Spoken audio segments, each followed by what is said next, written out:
Artinya orang tersebut mati dalam keadaan su'ul khatimah. Dan resikonya ya, kalau kita bicara al-jinayat, bab kasus pidana di dalam ilmu fikih, itu orang yang minum khamarnya, itu cara taubatnya harus dicambuk 80 kali. Nah, tidak mungkinlah di Indonesia melaksanakan hukum Islam ini. Apabila ada orang minum khamar lalu dicambuk 80 kali, tidak ada di Indonesia. Nah, sekarang kalau ada orang minum khamar lalu bertobat, apakah perlu dicambuk? Allah alam. Yang penting tobat dulu. Masalah cambuk-mencambuk itu nanti urusan belakang. Intinya kita tidak boleh minum khamar. Ya, tidak boleh minum khamar. Karena itu sangat berbahaya sekali, bisa mengakibatkan fatal, yaitu mati dalam keadaan su'ul khatimah. Berapa banyak orang yang mati dalam keadaan mabok, pulang dari diskotik malam minggu, naik mobil atau naik motor, ternyata kecelakaan tunggal, nubruk tiang listrik, nubruk pohon, bahkan tubrukan dengan orang lain. Ternyata diperiksa sama polisi, mulutnya berbau alkohol, mati dalam keadaan su'ul khatimah. Na'udzubillahi min dzalik. Yang kedua. Kemudian yang ketiga, dan ini yang penting sekali. Maksud penting ini karena kita bisa tanpa sengaja melakukan ini. Apa itu? Yaitu mengganggu orang. Ya, suka mengganggu orang lain, menzalimi orang lain. Ini sangat berpotensi besar orang itu mati dalam keadaan su'ul khatimah. Di zaman Nabi ada seorang perempuan meninggal dunia.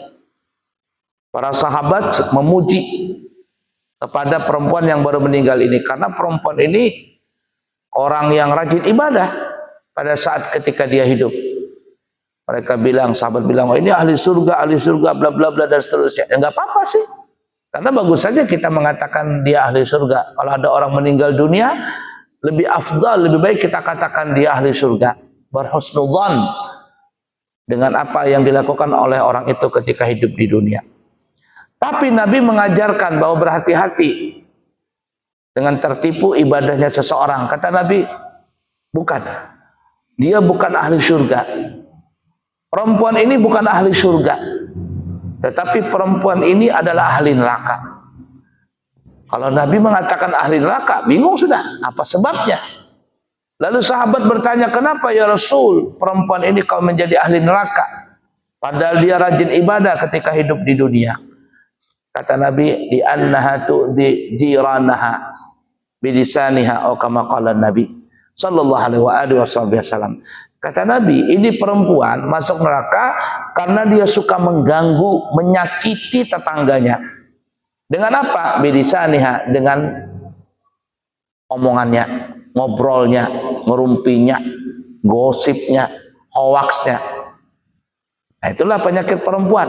Laki-laki mah banyak gosip, tapi perempuan lebih banyak lagi.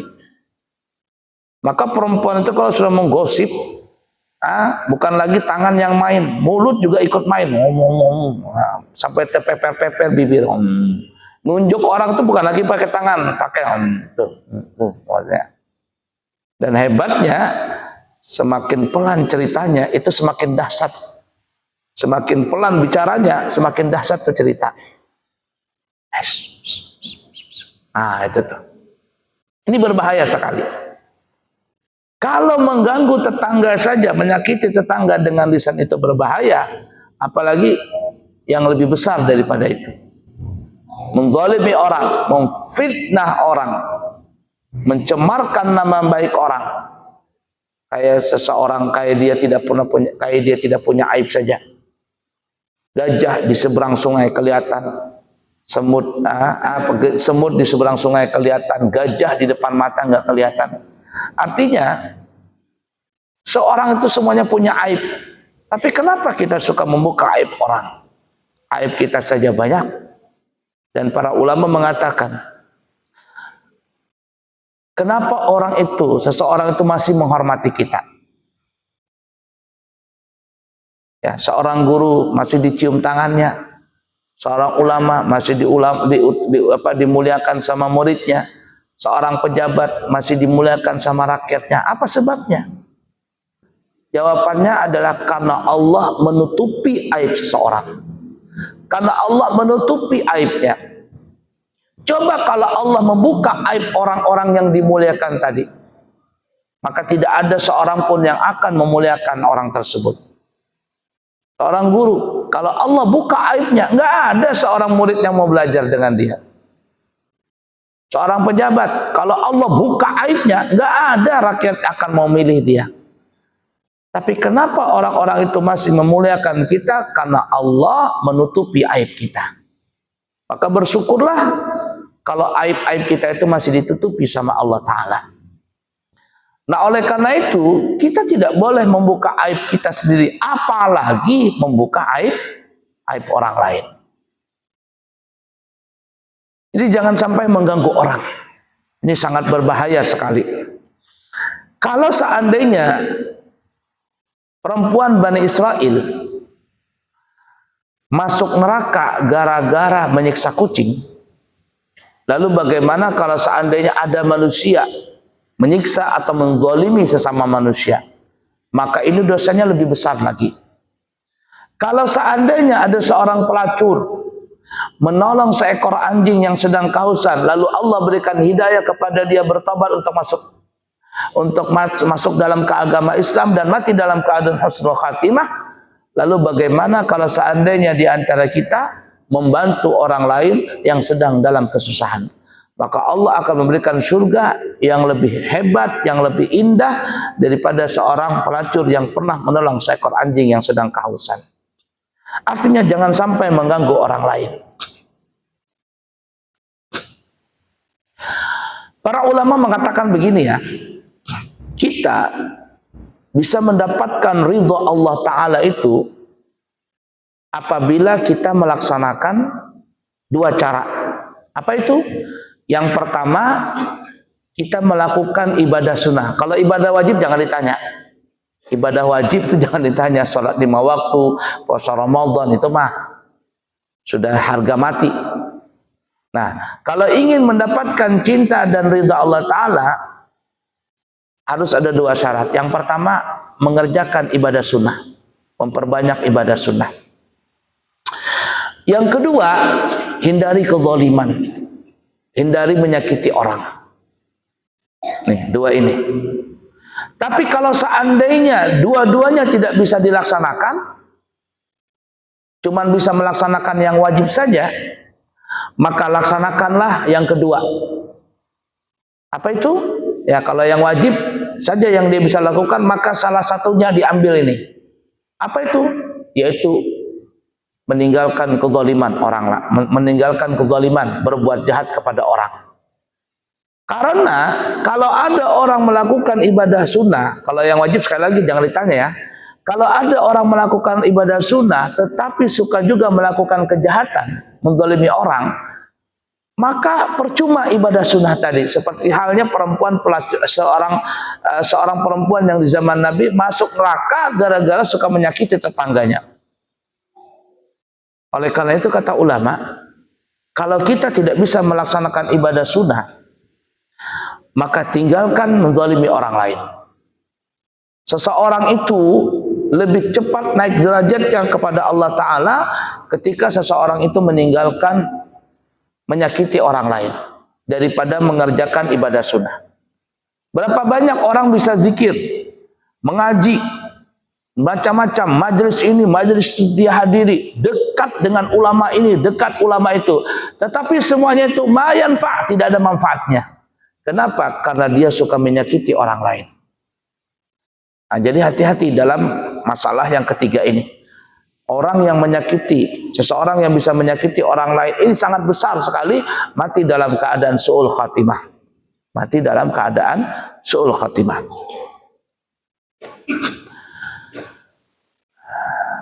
Sehingga nanti di akhiratnya ada orang yang waktu di dunia Masya Allah rajin ibadah, umrah, puasa, mengaji, macam-macam lah ibadah sunnah dia lakukan. Dia dengan pedenya mau masuk surga nih orang. Lalu ketika orang ini mau masuk surga, datanglah orang-orang yang pernah dia zalimi ketika hidup di dunia. Orang-orang ini minta keadilan kepada Allah Ta'ala, ya Allah, jangan biarkan seseorang itu masuk surga. Kata Allah, kenapa? Ada problem. Bukan berarti Allah nggak tahu nih ya, cuman komunikasinya ya seperti itu. Jangan biarkan orang itu masuk surga, ya Allah. Kenapa? Kata Allah Ta'ala, ada apa? Itu orang pernah gangguin saya. Itu orang pernah zalimin saya. Itu orang pernah menggibahin saya. Itu orang pernah memfitnah saya. Itu orang pernah mencuri harta saya. Itu orang pernah bla bla bla bla bla, macam-macam dah dosa-dosa yang dia lakukan kepada orang-orang lain. Bagaimana cara menggantinya di akhirat? Apakah pakai uang? Kalau di dunia ini bisa saja orang menuntut ke pengadilan karena namanya tercemar, dituntut di pengadilan. Bisa ganti rugi 1 miliar, 2 miliar. Urusan selesai. Di akhirat gimana? Apakah pakai duit? Enggak. Duit mayanfa', enggak ada manfaatnya. Lalu apa yang terjadi? Kata Allah, kalau begitu pahalamu, pahala salatmu, pahala puasamu, pahala mengajimu, pahala umrahmu, bla bla bla disebutin. Pindah pahala itu kepada ini orang yang kamu pernah zalimi mereka. Pahala semuanya dipindah. Ternyata dosanya orang ini kepada orang-orang lain ini lebih banyak lagi. Tidak ada pahala lagi. Kalau begitu kata Allah, dosa-dosa kalian nih, dosa macam-macam, limpahkan kepada orang ini. Akhirnya apa yang terjadi? Orang ini pun tidak bisa masuk surga. Ibarat kata sudah jatuh, tertimpa tangga lagi, kesiram cat lagi, kesetrum lagi. Bangkrut sama sekali, bukan rugi tapi bangkrut. Nah, jadi hati-hati dalam bergaul dengan manusia. Oleh karenanya ada sebagian ulama, mereka itu nggak mau bergaul. Katanya lebih baik aku tidur katanya. Kalau aku tidur dengan niat menghindar daripada maksiat, aku tidurku jadi pahala. Ada ulama seperti itu. Aku lebih senang tidur katanya daripada duduk kumpul dengan orang ngarung ngidul dan sebagainya. Apalagi sekarang di mana-mana, bukan hanya di kita-kita saja. Sampai di Mekah, di Madinah itu banyak kafe sekarang. Banyak kafe, tempat-tempat nongkrong. Kopi, minum aja. Kopinya cuma secangkir, tapi bisa sampai 3 jam duduk di situ. Ngobrol ngarung ngidul, entah apa yang diobrolin. Kalau baik, ala kuliah. Kalau tidak baik, sangat berbahaya sekali. Nah, oleh karenanya, ada juga orang, ya, ini keberuntungan bagi orang yang suka dijelek-jelekin, difitnah ya, digebah-gebahin. Itu nanti di akhirat ada orang waktu di dunia itu nggak pernah sholat tahajud, nggak pernah sholat duha, nggak pernah puasa sunnah, cuman yang wajib-wajibnya aja. Tapi di akhirat catatannya dia pernah sholat tahajud, dia puasa sunnah, dia sedekah, dia berumrah. Dari mana ini pahala? Dari mana ini pahala? Oh, ternyata orang ini selalu digibahin sama orang yang rajin sholat, sama orang yang rajin umrah, sama orang yang rajin sedekah, sama orang yang bla bla bla bla. Pahalanya dipindahkan kepada orang yang nggak tahu apa-apain. Dia asik tidur, tapi dicatat sama Allah dia tahajud, dicatat sama Allah dia mengaji, dicatat sama Allah dia membaca Quran, bla bla bla. Kenapa? Karena dia dijelek-jelekin sama orang lain. Nah, jadi hati-hati yang ketiga ini, jangan sampai kita mengganggu orang lain. Kemudian yang keempat, yang terakhir, yang bisa menyebabkan seseorang itu mati dalam keadaan sulh khatimah,